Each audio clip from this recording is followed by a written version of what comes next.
Broadway's really where you.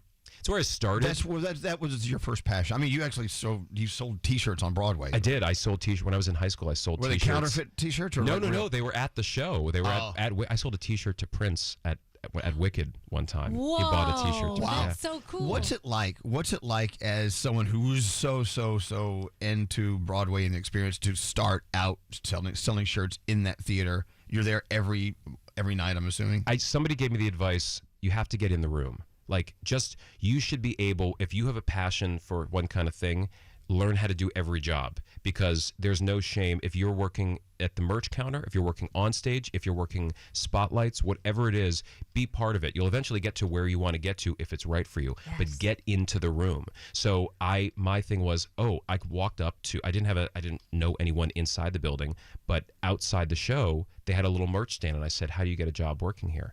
And they gave me a thing. They told me who to contact, and I was hired like 2 weeks later. And that way, I got to see the show. So every time the show began and the merch people would go to lunch or dinner or whatever it was, because they didn't want to watch the show again, I would go and watch the show. So I got to see these shows like 50, 60 times. And that was my real training. I mean, I got to see Kristen and Idina do Wicked, over and over and over. Look at that. Cool. And so learning everything, which is definitely paid off for you, because Erich is much more than an actor. You have produced many, many fundraising shows, especially during pandemic when we're trying to keep Broadway alive. Yeah. Erich was calling me like, we want to do this show. I'm like, well, no one's going to come to your show. Because they're all wearing masks.